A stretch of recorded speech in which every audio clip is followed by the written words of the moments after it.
And we're back on another exciting episode of Starfleet Boy, where we have a casual and informal conversation about Star Trek. And today we're focused on Star Trek Discovery's newest episode, Perpetual Infinity, Infinity, Infinity, Infinity, Infinity, Infinity, Infinity, Infinity, Infinity, Infinity. Okay, so why did you stop me? I was curious to see how long How you would, many? if you would go into perpetual. What would be the word? Perpetual Infinity. perpetualness, whatever the right word is. Perpetuosity, Yeah, perpetuosity. something like that. I love that Hello, episode gentlemen. title though. Perpetual Infinity. Like, don't you hear that and just think like, yeah, there should be an episode of Star Trek called Perpetual Infinity. I'm joined today by Steve Fothery and PJ. Hello, welcome back, gentlemen. Thank you. I think it's awesome that you're both dressed in black, like black hats and black shirts. Did you guys coordinate at all, or is it just Oh, the way it turned out? it's just a fat guy way to it's a slenderize. So That's Well, exactly right. You know, I got that from Ricky Gervais. He's like, always wear black at slimming. And I'm oh, overweight, fascinating. so yeah, and then I'm overweight too. Johnny Cash had that song "Man in Black," like for all the old school outlaw country fans out there. Oh, nice. Well, I'm overweight too, but I have camera angle effect. I have like a top-down camera Yes, angle. I'm doing the worst thing ever. I'm doing the bottom up camera. So we all have our tricks. That's cool. Gentlemen, welcome. I'm gonna try to do the summary really quickly, like you did last week, Father. Unless anyone wants to like really do the summary, I'll do it. Okay, I'll let you do it unless PJ wants to no, you go ahead. give it a shot. All right. Okay, All right. I'm So gonna time you. what was your record? It was like 4 minutes, 6 minutes. I actually went like a little longer than normal. Okay. I think mine might have been closer to 8 minutes than 6 minutes, but I try to keep them all down under 6 minutes. All right. So here we go. Okay, engage. So, last week we found out that the time traveler in the time traveler suit, I refuse to call it the Red Angel, is Dr. Burnham, Dr. Gabriel Burnham, who is Michael Burnham's mother, and everyone was like, or some people were like, duh. And then this week we get to really know her, and apparently she, when the Klingons attacked on Doctori Alpha, yeah, on Doctori Alpha, she came up with a plan that she would just go 1 hour back in time and warn herself, I imagine, or the family or something, and so that way they could escape before getting there. But the suit or some kind of malfunction happened, had other plans, and it took her to 950 years into the future, and she couldn't get back. She could hop back in time, but she couldn't. She couldn't stay there. She could just the suit just keeps pulling her back to this 950 years in the future. So she starts utilizing the suit to do a couple things. One is to save her daughter, but the other thing is she realizes in the future that all sentient life is destroyed by the control AI, which is kind of taken over and decided that that was the best thing to do. So in the Federation, at least in the Alpha and Beta quadrants, there are many planets that are totally destroyed, eradicated. Earth looks like, just a lifeless rock. So she ends up finding a planet that still hasn't been discovered by the control AI, which later we find out is Terra Elysium. She makes her camp there, and she does all kinds of shenanigans across time and space, including saving people from World War III, who later become the Terra Elysians, who she says are thriving in the future. So very interesting stuff there. Anyways, she's jaded and she's crazy and she's kind of angry all the time, and she doesn't want to see her daughter. She tells Captain Pike that she has to get back to manipulating the timeline to stop the control AI, and that he has to destroy, the only chance that they have is to destroy the archive data from the sphere. And we also find out that she put the sphere in Discovery's path in order to protect that data, but obviously control still gets a hold of it. So she doesn't want to speak to her daughter for whatever reason. She doesn't want to meet her until she's actually destroyed control AI, and so that she can be reunited with her properly, I guess. and Captain Pike decides, you know what, we're gonna try anyways because we need to do something and we have to stop all this. So he sends Burnham down. They reconcile. They kind of reunite. Have a mother daughter spat and then love situation going on. And Burnham and the team come up with this clever plan to put the sphere data into the suit and then send it way into the future where it would be in a continuous loop, so that Control couldn't reach it, and then they would use dark matter energy to beam Dr. Burnham out of time back to the present, and Bob's miracle, everything will be okay. But Leland, who's been infected by the Control AI through these nano probes or whatever, nano technology, is up to his own shenanigans, and he plots to steal the sphere data, and he's unsuccessful when he gets Tyler to try, and then he's also unsuccessful when he gets Emperor Giorgio to try. So he decides to take matters into his own hands. He severely wounds Tyler, goes down to the planet, kicks Giorgio's ass in an awesome fight scene, I have to say. But but ultimately, though he doesn't get all the sphere data, he's able to retrieve quite a chunk of it. Even manages to escape when Burnham saves the rest of the crew by beaming out and destroying the base. And then Tyler jettisons himself into in an escape pod, and the control AI Leland and the Section 31 ship just leave, and that's it. The episode's over. Good job. That was 5 minutes. Yes, and it was good. It wasn't bad, right? Like I got all the major. No, that was perfect. I think you hit every beat that was necessary for that plot. Just one thing, real quick. The word I was trying to think of earlier was perpetuity. Oh, perpetuity, of course. That's a great word. So no one has to comment and tell me that's what it was, because I figured it out. So. Audience, comment anyway. All right, so I really liked this episode. I thought it was pretty fun. I liked kind of the temporal stuff. I liked that I made a comment on Instagram that Dr. Burnham is not the Doctor Who I asked for, but is the Doctor Who I wanted. Doctor isn't like Doctor Who? Yeah, as in like Doctor Who. I think she's like the Doctor Who of Star Trek. She is a time traveler. She's a time traveler. So. She's time traveled so much that she might be a time lady. I love the character of Gabrielle Burnham, or as I called her on my podcast, Mama Burnham. Mama Burnham. She is Mama Burnham. And I thought the acting was so damn good between the actress playing her, who is on the Wire, I believe, but her name is Sonia Son, if I'm saying it correctly. I believe so. Korean last name, I think. Like SON or SOHN. And the chemistry between her and Sonequa Martin Green, I thought was really fantastic, and some of the best acting Discovery's ever had.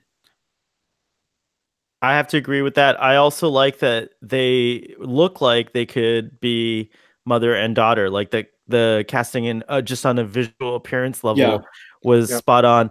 And a little cool thing that I found out: Burnham's father is actually Sonequa Martin Green's husband.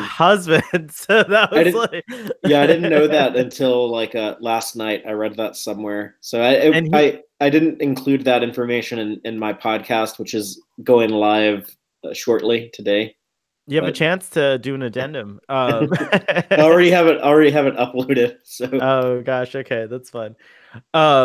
Yeah, so that was cool too. I really liked finally seeing the actual events of their supposed murder by the Klingons, and PJ shaking his head. Jump in, PJ. PJ, tell us why you don't like that. Because I think I know where you're coming from. Yeah, Michael Burnham has described this event in detail to where you can actually imagine what was going on, and this doesn't jive with those established facts. But That's because season 2 is a reboot. no, she acknowledges that though in this episode when she's in the hospital bed at the very beginning, and they're telling her, "Yeah, your mom is down on the planet," and she says, "Like, no, she died. I heard her die." So what I think might happen is I don't think we've seen the last of Mama Burnham. I think Oh no, no. somehow she's gonna return and she's gonna end up. Maybe she has to give like the Red Angel suit to Michael, and she's like, I got to go back and die then, and you can Oh, have the you just suit. gave me the fucking goosebumps of my life. That is what's But gonna happen. I'm so if that's sad the now. case, Oh my if god. that's the case, why does Michael Burnham remember it the way she does in season 1? It's just like, Because Because she that can won't still have the happen. suit. She won't have the yeah, suit till now. Like, see, it's like so she of course she remembers it that way because that's how it happened until she gets the suit. It's a paradox. But still. you know what? Can I just say one thing? If I were in charge of completely rebooting and like taking over and starting from scratch the entire Star Trek franchise, I would avoid at all costs time travel. It is a literary plot device that is wonderful, and even Back to the Future doesn't make any sense. But anytime you think about it and anytime it's used, it's it's just so confusing and they can never fully explain it. Michael Burnham's mom has gone back so many times to change the past. On top of that, she has the power to heal people who are dead or recently dead. She has the power to transport mass amounts of people way across the galaxy. She says she's And living through on time, and through time. No, she doesn't yeah, transport them through time. That's right. yeah, but she's living on Terra Elysium, where she says in her present 950 years in the future, they're thriving. So apparently, Control overlooks The Well, suit they primitive don't have any civilizations. technology there. the suit She is said, magical. I'll give you that. Like the suit is Yeah, totally magical. I'll give you yeah. that. Like but it does Stamets does state in this episode that it has some kind of like crazy energy capacity because of the way the time crystal works. So Yeah. it could be that like they'll further just they'll further give us some more details about how the suit works. The only explanation for this advanced suit, which would basically eliminate Starfleet altogether, it's that advanced. I mean, you no, could try, but I got an explanation for it. okay, go ahead. All right, cool. Because the suit only worked when they needed like two incredibly rare things, and they needed both of them. They needed the time crystal, and they also needed a supernova to power it up. And her suit is only at 70% power from the supernova. Yeah, So yeah, I agree. Like the suit is just seems like capable of everything and anything. However, it's like it kind of makes sense that we don't see this replicated because you had like these two super rare items that you had to have both of. It is true. I think that the Red Angel is going to appear in Avengers Endgame and solve the problem of Thanos. Yeah, her and Ant-Man. There is an Ant-Man vibe to it, isn't there? Well, there's all the memes going around now of Ant-Man attacking Thanos by going up his butt. Oh, jeez. And Dr. Burnham can help in that for sure. Uh, oh my gosh. I like the idea of like the yo-yo time travel where she can't permanently stay at any time. She is getting yanked back. I think that was a good limitation to put on it. But How yeah, is she, other than that, she seems capable of damn near anything. yeah, like how is she able to watch her daughter's life in invisible? Like, she's I the ghost. Like it's almost as if like when Scrooge goes back in time with the ghosts and like they can't perceive modern day Scrooge. So like Yeah, you can time travel, but they can't perceive you. Like how it's I does mean, that work?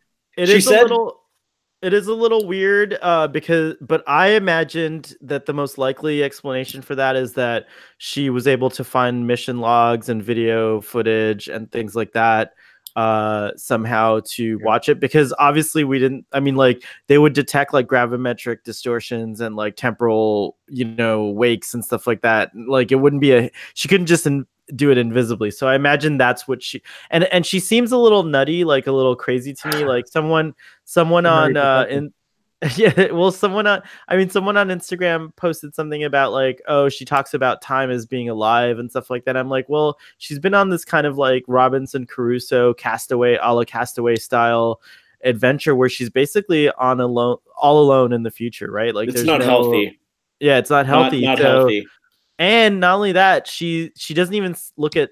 She says she's changed the timeline so much, and she doesn't seem to care or give a shit about that. Like that's in and of itself, to me, that seems like a really destructive and irresponsible thing to do, because who knows, like if she's actually the one responsible for the AI getting smarter because she started messing with the timeline in the first place. So there's like all these like questions that arise, but she doesn't seem to think of it that way. She seems to genuinely think that she's the only one that can save the galaxy, and I don't think so. I think she's like gone a little crazy. She's doing the Michael Burnham thing where she takes all the responsibility, all the guilt upon her own shoulders, and so Michael is seeing a reflection of that behavior. That's very deep. That's deeper than we usually get on Starfleet. Boy, the tree doesn't grow far from the apple. Yeah, close enough. But the idea of her like going back in time and monitoring her kid, like I do wish they would explain the details on that a little bit more. But we have been told that the only person who could really communicate with her was Spock, and I don't think we've had anyone else see the Red Angel in person other than Saru with his Kelpian eyes. And Michael saw kind of a almost there, almost not there vision of her in the first episode of the season, Brother. I guess that World War III camera had footage of her, but it might be something that the Red Angel is kind of like outside our normal perception. So it might be pretty easy for her to appear to witness an event but not be viewable herself. I like how they explain the Terralisium stuff. Yeah. So that like what? Okay, she has the capability to do that, but whatever, magical stuff might be explained, might not be explained. But the fact that they went through the trouble to explain that, here's the problem. She says that Terralisium was overlooked. No pre-existing technology. For one thing, they did have some technology there. But to assume that Control eventually overlooks every planet in the entire galaxy that doesn't have technology yet means that this idea that Control will wipe out all sentient life in the galaxy, like the whole galaxy, does not make any sense, because you would have a abundance of life still left that would eventually evolve to. Well, we know that there are humans or other types of life forms around because of Calypso, right? Like, so yeah, I guess Control's real beef is with the Federation, it seems, because they don't even mention if the Klingons are destroyed or if the Romulans are destroyed. There's literally about 10 times in the show so far where they've said all sentient life. They should be saying most. That's true. But they're assuming it's every single thing, and we're only learning now that no, a good portion of the galaxy. Who's to say that most of the galaxy that has life on it is the kind that's not developed yet? So therefore, like the minority of the galaxy could have been eliminated depending on how many actually like warp capable or advanced civilizations there are in the entire galaxy. They keep saying the galaxy, right? So I agree. I agree with that. That is a little, yeah. Yeah. And Michael Burnham's mother even says to Pike, "You're a ghost to me." The trillions upon trillions of lives, hundreds all of around trillions. the galaxy. It's like it's not consistent within itself, and the show has a problem with internal continuity. So, yeah, that's a good one. It's true.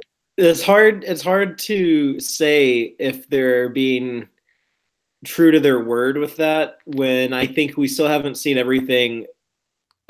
We haven't gotten all the answers they're going to give us on that galactic-wide genocide. Like, we still honestly don't even know why Control would want to kill all the organic life. Like, it's never said that yeah, like I got to kill all the biologicals. Like No, that's never come up. that was completely explained in one line in this episode when Control basically I don't remember the exact wording, but this old trope, this tired, afraid of technology. Technology is going to be evil. If we ever create an AI that's so advanced, it's going to eventually realize that human beings and organic life is the problem in the universe. So therefore, we must eliminate it. It's so old, Like that Ultron. concept. But Terminator, you could have so many examples like this season, or where it's going is taking from so many different areas of other sci-fi and piecing it together and saying, no, this is Star Trek. And But I don't get you it. think? I get that. Don't you think that like that fear, because that fear has been going on for like a long time. Don't you think it's like an interesting thing to explore though? And like, But uh, we've been down that road so many times. If you're a science fiction fan, yeah. you've seen that time and time again. And when a new show does the same old kind of thing, and now they're tying it in with this apparent Borg origin, Well, I don't know that. probably, maybe, I I don't don't know. know that. I've been I don't thinking know. about I the don't know. Borg thing. I've been thinking about the Borg thing, and like I didn't mention in the summary because, like, yes, while there are similarities to the Borg and like the black veins and like the The way that it nanites with all the green the light. Nanoflow. nanites and stuff like the nanos, the nanites or whatever, etc. I don't. Was it you, Fathery, or someone who said that like, but the Borg's mission is like to assimilate life, like not necessarily to destroy it, right? Right. So like, Control is now learning by assimilating Leland. Sorry to cut you off, but that's what's happening here. It's in the PJ assimilation of Leland, it's froze. discovering Are that you? maybe it doesn't need to destroy all sentient life. Like this whole thing about destroying sentient life isn't going to happen in Yeah. the TOS timeline they established. A lot of people think this is going to be a variation on a timeline like this, like they've tricked us. Like this whole time, what we've seen is not the real timeline, and that Spock will somehow forget that he had a sister, which is bullshit because you don't need to explain why Spock didn't mention his sister because there are a lot of siblings in a lot of shows and TV shows and movies who don't mention their siblings, and you could write a narrative or a sequel where they explore that they have a sibling and it would mean shit that they didn't never mention them. So this argument that Spock needs to forget or we need to eliminate Michael Burnham, I don't think is going to work out. I think this is the timeline that is meant to be. By the end of this season, everything will be resolved, and I think fans, I guess, may truly see that. Oh, this is the real deal. This is leading Well, into true TOS. I I just think agree. that like I've actually abandoned all attachments to prime timeline and all that kind of bullshit altogether Oh yeah, because I don't really care anymore. it's a headache.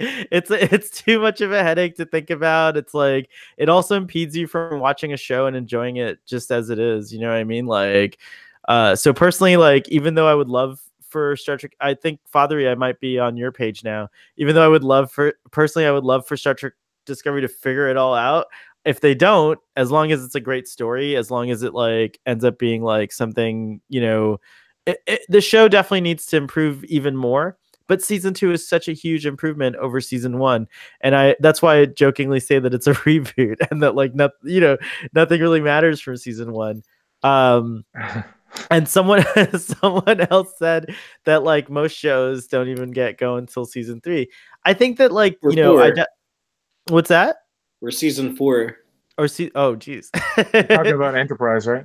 Yeah, I guess so. So, like, I mean, I just think that I think that it was probably unfair of me to have like all these expectations, but also I can understand why I have them. Like, I have a lot invested in Star Trek personally, like just from the perspective of like how many hours of my life I've given to it. So it's like I'm like super into the stories and I'm super into the continuity and things like that. But at the end of the day, like I'm starting to enjoy Discovery a lot more despite itself. and like I think that's okay. I think it's cool that it's trying hard to make sense of things. But what you pointed out, PJ, it absolutely still needs to improve. Like there's definitely places where it's still doing a bad job or maybe an unclear job, but like so far it's been surprising me in ways where it's like a qualm I might have. Like last season I had a qualm and it wouldn't get answered. It didn't get answered at all, right? Like this season I'll have a qualm and like a couple episodes later they have like a reason, you know, like or an explanation for it. And what were you gonna say? No, well, kind of. I don't think they're going to. I don't know. It's one of these shows that bombards you with so much technobabble and information, and the writers are seriously, really, consciously trying to come up for reasons for everything, and in that we get inundated with so much. Every time you watch an episode, especially when it's filled with technobabble like this one and the previous one, uh, You you glean you're something still new. asking like, well, how is this possible? How is that possible? What, this doesn't make any sense. Okay, they might explain it, they might not, but then if you get two more good episodes after this that don't explain anything that you any of the concerns that you had in this particular episode, you kind of forget about it. But it's one of these shows, especially when you rewatch season one, you realize like they presented things that made no sense whatsoever and then just forgot about them. Like It's the almost, D7 that wasn't a D7. yeah. Well, and it's a small thing, but the breath print was one thing that was designed just to have Burnham go up to Tilly while she was snoring and sneak into the lab thing. When in a starship, you should be monitored everywhere you go. Your coordinates should be cataloged so that there's no chance of any like sabotage and stuff But like this. isn't it fair to say that they eliminated the breath print after Burnham duped Yeah, it? Like, Proved it yeah, wasn't that's a good secure. point. Yeah, like you know, it's like like yeah, that's a stupid idea. We should get rid of that. you get Yeah, rid well, of it. it is a science ship that has a bunch of experimental technology. So a lot of the weird stuff we see on Discovery, I try to excuse it as that.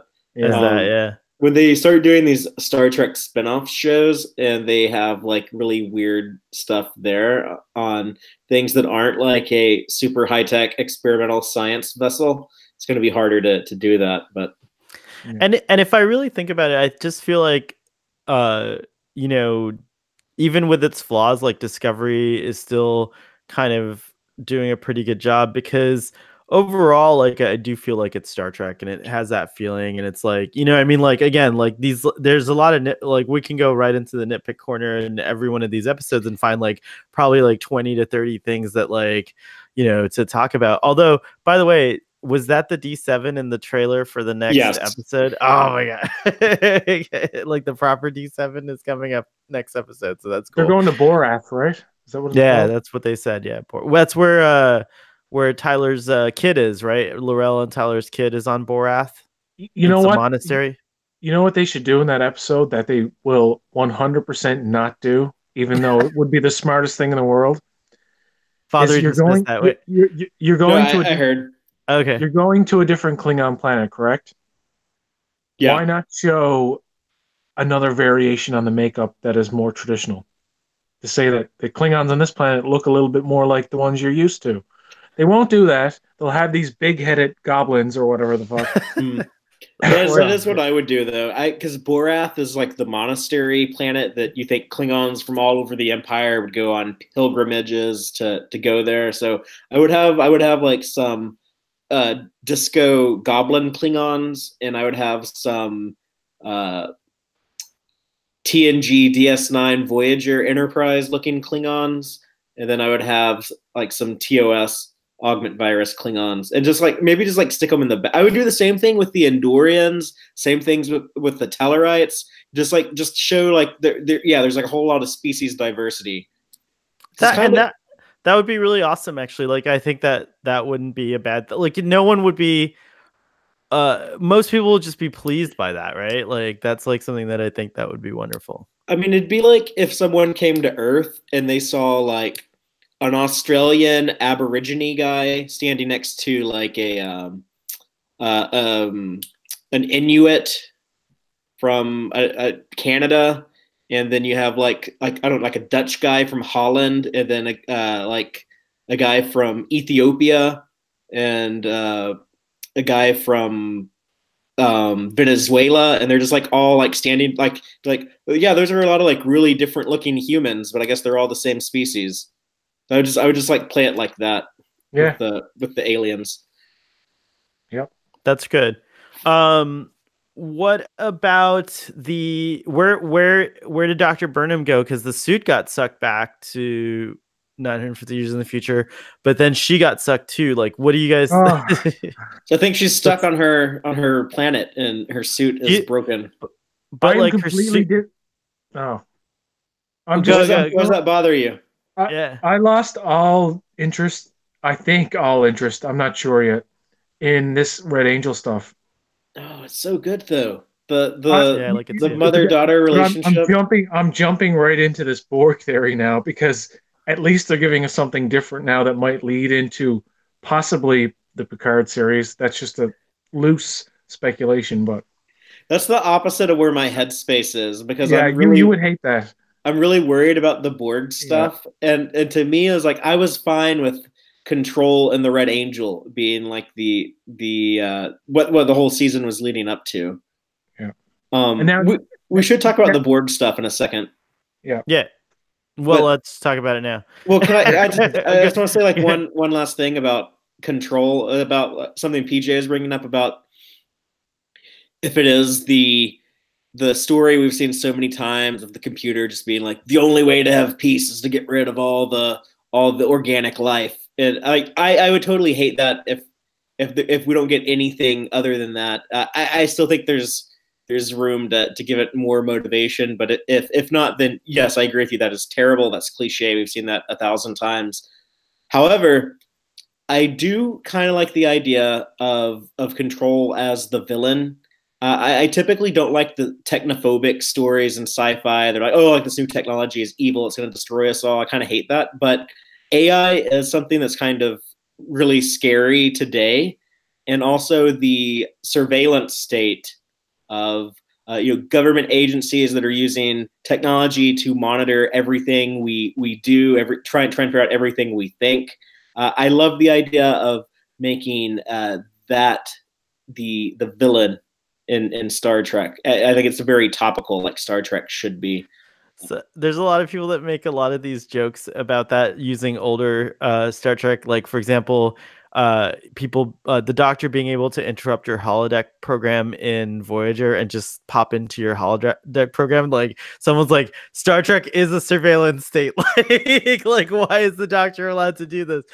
Things like that. And it is interesting to think of it that way. I do agree with what you're saying. Like, definitely, Star Trek Discovery. I was wondering how it would fit into discussing relevant events. Not that certainly injustice, inequality, gender stuff, all that stuff is still relevant today and like definitely needs to be discussed. But there are so many more things that never existed before that are also really important to talk about, like AI and its implications and stuff like that, because we are truly closer to it now than we've ever been before. Science fiction is turning into to almost like reality in many different ways. So if y'all want to talk about the Borg, I have a good segue back into that. I say you start it. Yeah, go for it. I'm going to say something that my podcast co-host Dave mentioned, that y'all can check this out in more detail on the latest Tech Strike podcast available today.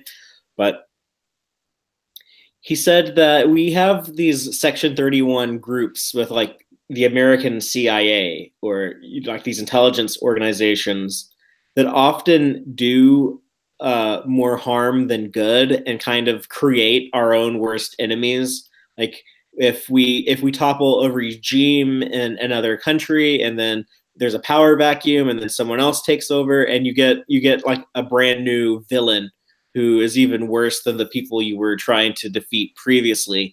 And that would kind of translate to Section 31 through their short-sightedness, creating the Borg, if that is what they're doing. You know what I think is going to happen at the end, and spoilers if it's true, but who cares? There's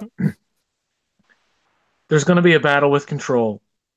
I think a part of Control is going to be, or the last remnant that they can't defeat or something, or the only way to defeat them is to send them back through a wormhole.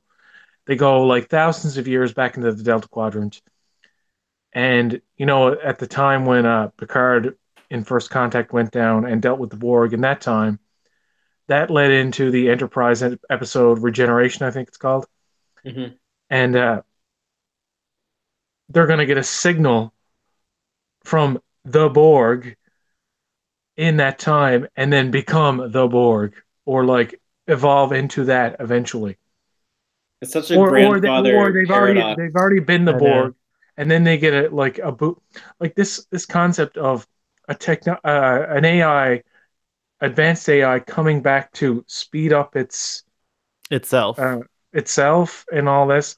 Yeah, Well, it may gives me a headache. it's because it's the kind of computation that only a computer could really do without getting a Yeah, headache, right? Like yeah, if you really, think yeah. about if you think about it, like that's and they even describe that in the season. Dr. Burnham says Spock's brain is the only one capable of like really understanding the kind of nuances of the timeline changes and all that stuff because of the way. He's probably literally the only half Vulcan human, even though there are other half Vulcan humans. Right, He with acknowledges, dyslexia.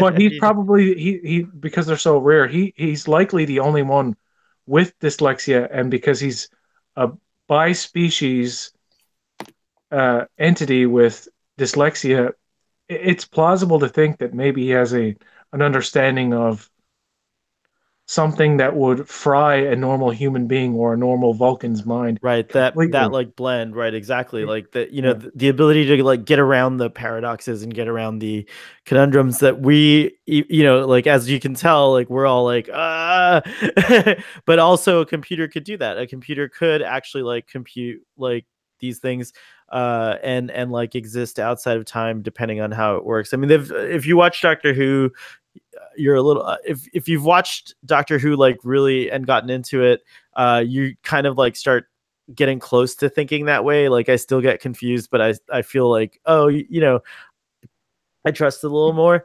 But did PJ just go away? Are you there, PJ?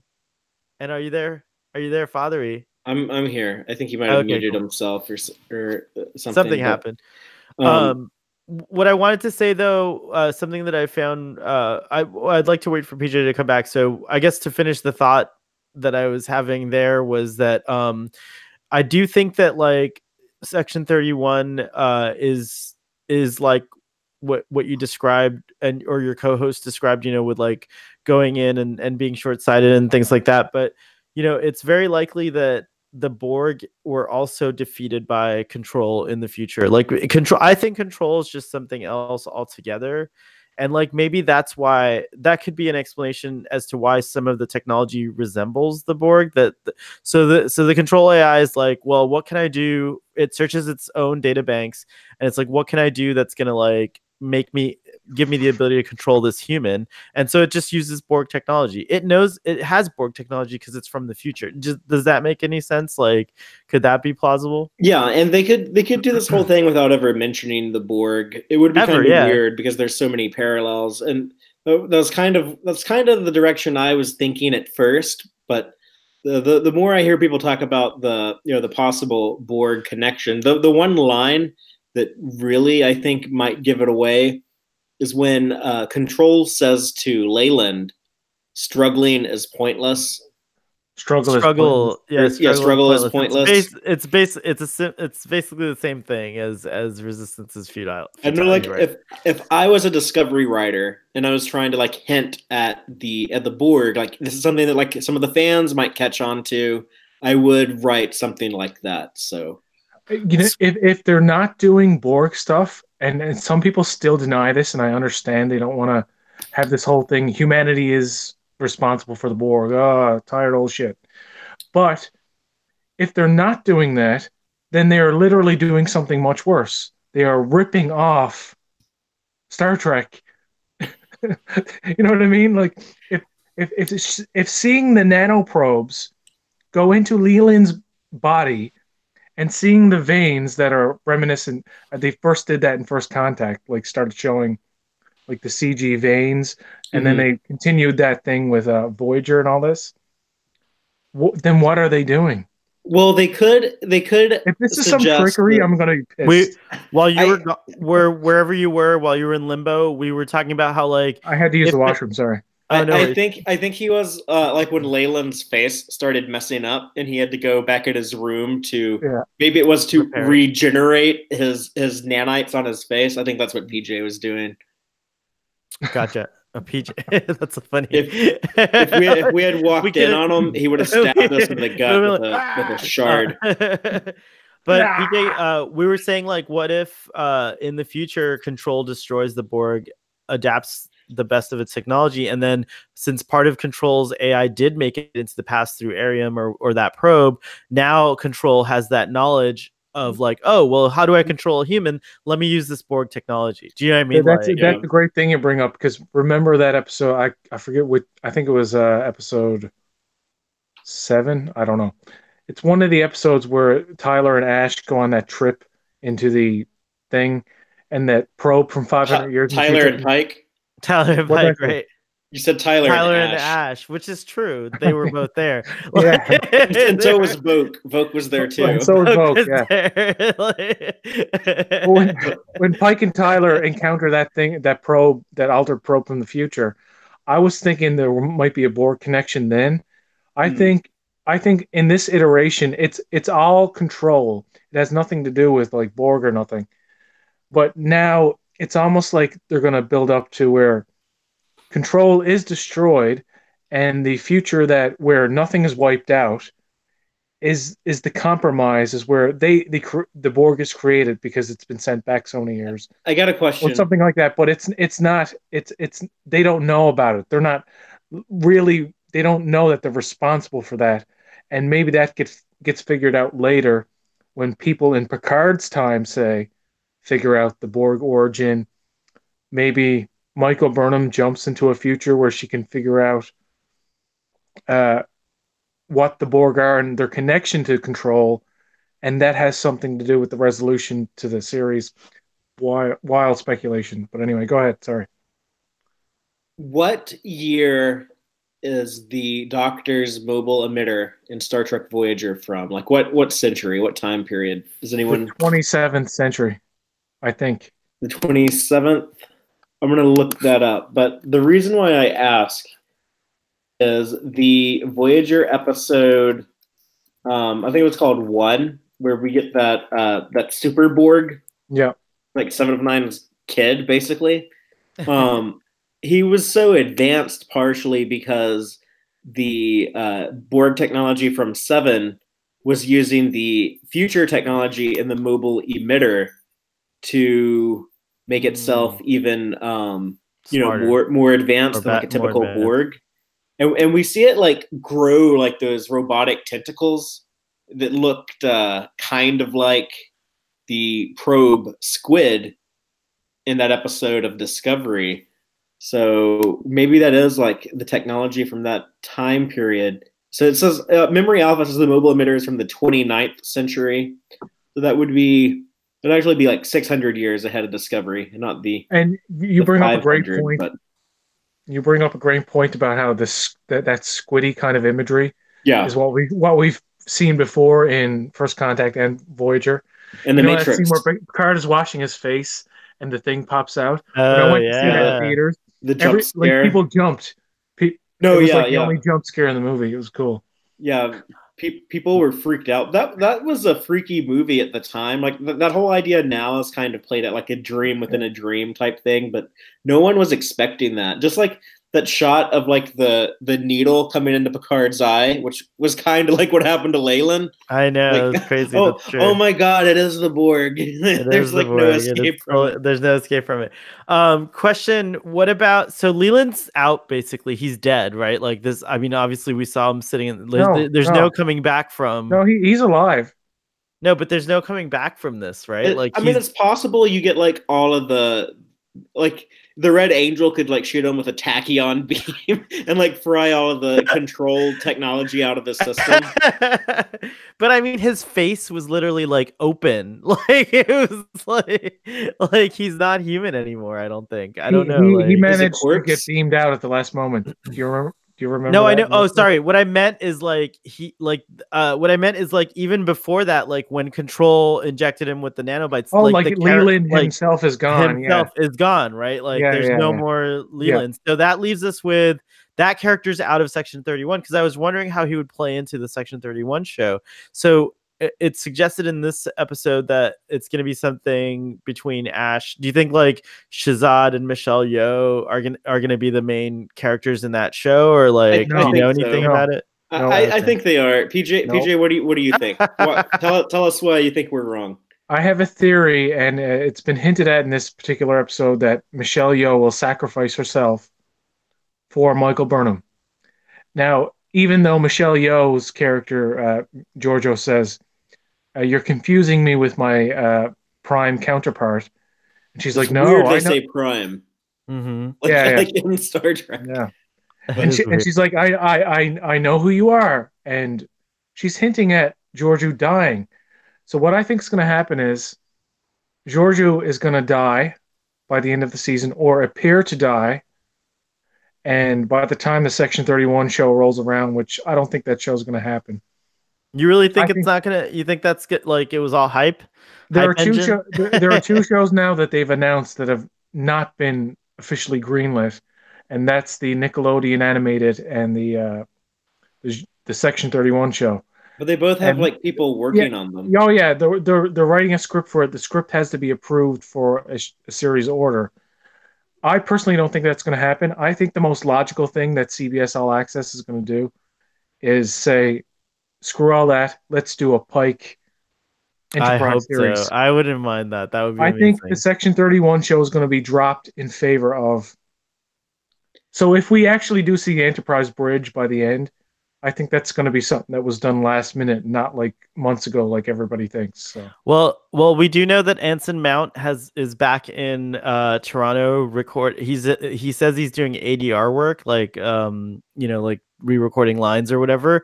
But there's no reason why they couldn't be filming more scenes. So who knows? Like and there's no it could reason to happen. think that the some of the animated short treks might feature characters that we've seen in the show. So Oh yeah, he could be Fascinating. doing voice work for that. That's He's true. just That's true. doing Good never point. know. ADR. Like, but I don't know if I'm gonna say that the Section 31 show is not gonna happen because I the, don't care for it. Do you? Seriously? it's not what I would do. No, it's not what I Yeah. would do at all. But I mean, I don't. I think that Like I don't know. I they don't see a whole show Section 31 driving a whole show. It's just not what people, I think, even not like new people tune into Star Trek for. Like it's a great component for like to put into a Star Trek show, but like as constantly running as following Section 31, it reminds me of like that spin-off of Doctor Who Torchwood yeah. where I it like was that though. I like Torchwood. I liked Torchwood too, but it kind of got old after a while. It's like this, you know what I mean? Like I don't know, You know it didn't that last. the Go ahead. last season where they come to America. It wasn't That's very right. good. But That's other than right. that, I love Torchwood. But I still think they're going to want to do the Section 31 show because Michelle Yeoh is so popular. Like a lot of people like love her. I know like some more old I school love her. Trek Yeah, I know fans that don't they're like the not. character, but she like a lot of the, like the newer fans seem to really love her. The actress is very enthusiastic about doing the show. Alex Kurtzman said it was her idea.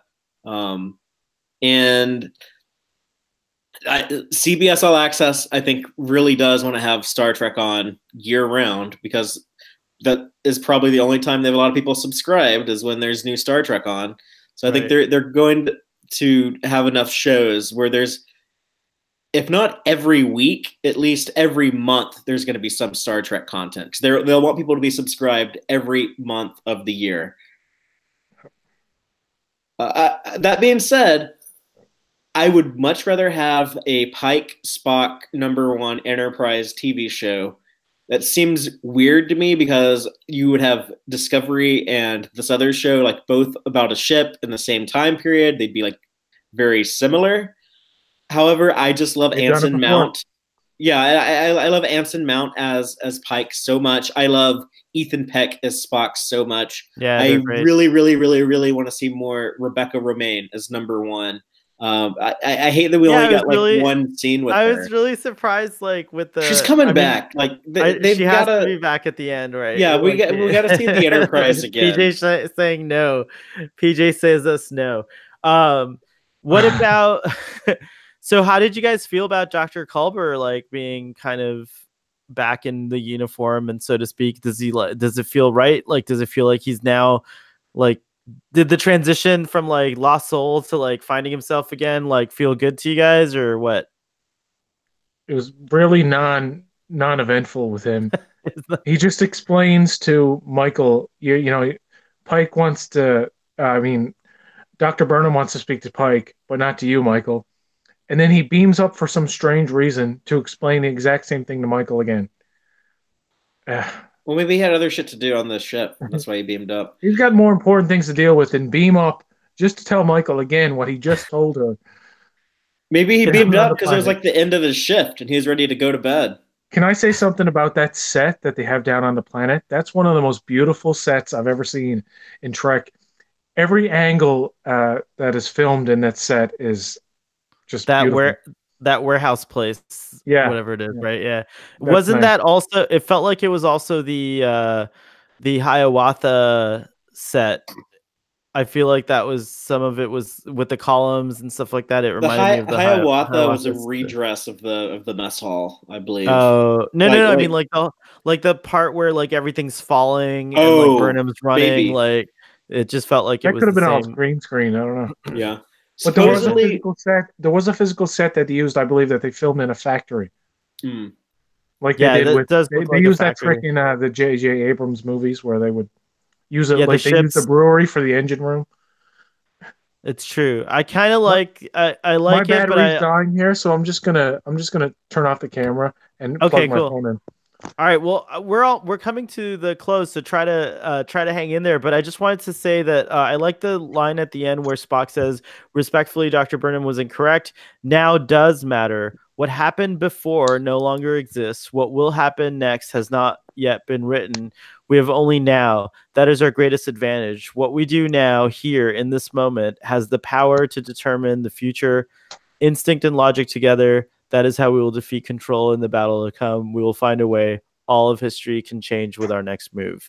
And I think that describes really well what Star Trek Discovery is, just period. Like, it's like, don't worry too much about like what's going to happen. It's gonna, it is all going to like how, stop worrying about how it's going to tie into TOS and all that stuff. And like, just forget about what happened before. Cause obviously Dr. Burnham's been fucking with the timeline. So like focus on like what's going on right now in the moment. And I'm okay with that. Well, it's such a Star Trek ending, just like that optimism of Yeah. we can do this, we can make this happen Right. with logic and instinct. And the whole episode, I feel, was a giant showcase of Star Trek Discovery doing what it does best as a TV show. This is the Star Trek show that always leans into like the hard hitting drama. I think we got that. It always tries to go for like the big emotion. I think we got that. It tries to do super cool, spectacular action. I think we got that. It Tries was to do too much. what? I think By the it way, tries you're to do too much. Yeah, it does. It does bite off more than it can chew sometimes. But I think this is an example of Discovery actually like achieving everything it's setting itself out to do. PJ, your lighting is exactly like the planet, like the thing in this episode. Yeah, Like you have that. you look like you're in Star Trek Generations. Yes. Yeah. Time is a is a predator. Yeah, some of that time talk in this episode reminded me a lot of Star Trek Generations. Yeah. But And I do kind of So far in Discovery, destiny is a real tangible thing that they've acknowledged, and now time is a living entity that it kind of like has that time machine rule where that guy tries to save his wife over and over again, but she keeps dying. It's like time pulls you into a certain path, or the universe into a certain path, and like destiny is a real thing. And I believe that this iteration of Star Trek, or in the last 10 years, has gotten into kind of like a mystical kind of like fantasy mentality, and they've kind of like drifted away from hard science, and now they can just explain any contrivancy with technobabble. And I'm not like mad at that. I would hope that going forward they would be a little more hardcore with their science and not have Spock say stupid shit like, "I I like like science," science. I'm and sorry. I have like Burnham say, "Handle it, hell yeah." It's like, handle it, That was like weird. catcher in the liked rye, sweet bro. it. It's like, What did you guys think of like hints giving Pike a hint of what his destiny is, so to speak? That was cool. Yeah. PJ's like, nope, hated it. here's the problem with Burnham's mother. If she's going forward in the timeline in which Control takes control of everything, then how is she seeing Pike's accident when that wouldn't have been the course of events that would transpire if Control succeeded? The time traveler. The actual So I timeline, the actually have true an answer. timeline, I have an actually. the true timeline that leads into Kirk is the one where Control is defeated. If this happens to be some alternate thing all along, I'm done. I'm out. Time travelers are the only one. So from Doctor, so it actually works only because Dr. Burnham's perspective is the one, like, not necessarily the correct timeline, but what she's trying to do is preserve her timeline. Does that make any sense? Because she's the time No. traveler. Time travel stuff never makes any sense, dude. Never. It's a hard thing to like understand, but it's true. From the only person who knows about what's happening, period, is the person. So that's kind of like why Leland is so afraid of Dr. Burnham, is because she has a perspective of time that no one else has. Like even Control isn't time traveling except for by accident through that, like, the probe that came through through the distortion or whatever.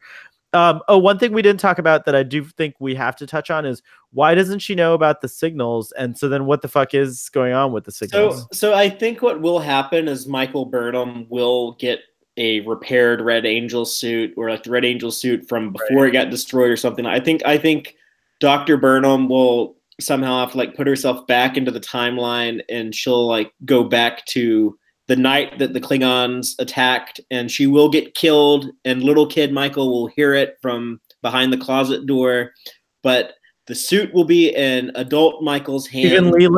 Even Leland says he saw the body. You're absolutely right about that. So I think the suit will be in adult Burnham's hands, and she'll like go back. She'll be the one who like sets up the red burst signals. She'll be the one who gives Spock the vision of the red bursts, and she'll do something else that leads to them defeating Control, and that'll be where all that stuff is going. Oh, and it will also explain why the brain scan looked like 100% match to her and not her mother. Fascinating. What about, how do you think it's all going to tie into the Abathwa tribe, which gathered to share the story of a girl who dug her hands in the wood ash and threw it into the sky to create the Milky Way? That story Way? has to be myth because it's before recorded history. So I think, I have not thought of that since like January when that episode aired, so I've forgotten all about that. But maybe Michael Burnham goes back in time and she creates the Big Bang. Okay, that's what it is. Oh all God, right. That will piss so many people off. And she like elevates and becomes God.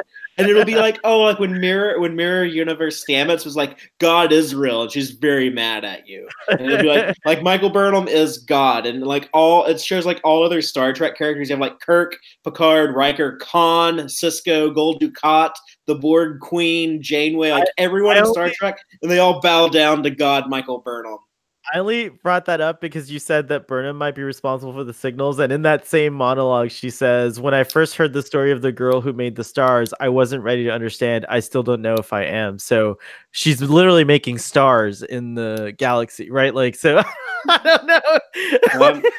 Well, I'm going insane with my theories, but all right, so is that all we got? Does anyone have anything else? I think we should wrap it up. Any final statements and then your ratings? I'll go first with my ratings. Sorry, guys. 10. I just love really loving this season a lot. Like I have to, I'm not disacknowledging the flaws. I'm just saying that I don't give a shit about the flaws. Is what it is. Okay. And I'm really enjoying it. So I want to throw off all the ratings on my show by giving it 10s. I would give it a 6.5. I knew you were gonna say that. I almost said that. I was like, PJ's gonna give it a 6.5.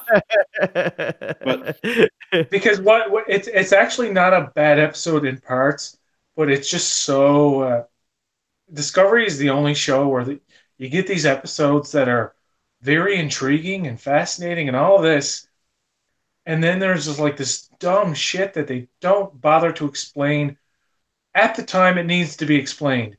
I understand we may get that like a few episodes down or something like that, but like you know what, you could have done an entire episode where Michael Burnham's just going through her mother's logs, and we could have got like all the answers in the one shot. But there's all this other stuff with Leland and all that, which is cool. I like that they're doing like this Borgy kind of stuff. I'm going to be pissed if they don't follow through on that, because then I think they would be ripping themselves off. But it's a weird episode. It's mixed with a lot of good. There's some great acting between Sonia, who plays Dr. Burnham. What's her name? Gabriel. Mm-hmm. Two people in Burnham's life that were very important. Gabriel Lorca and Gabriel, her mother.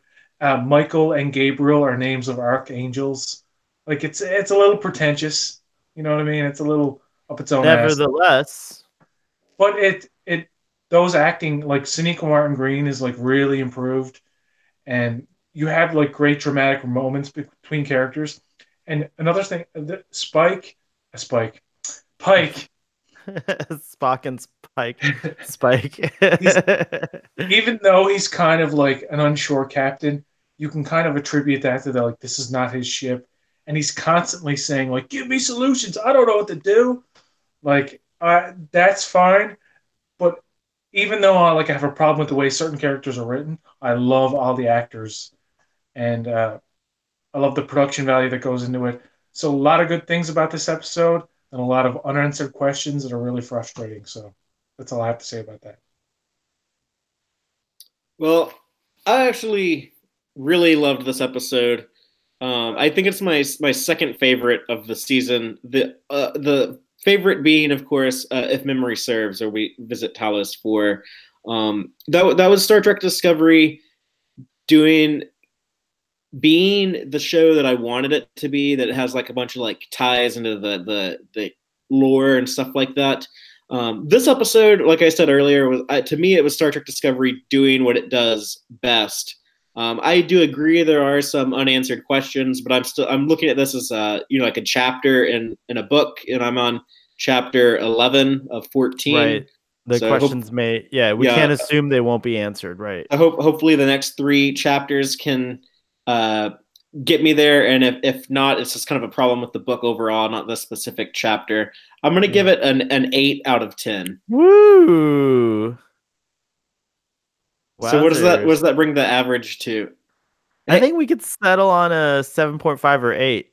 Hey Google, what is the average of 10, 8, and 6.5?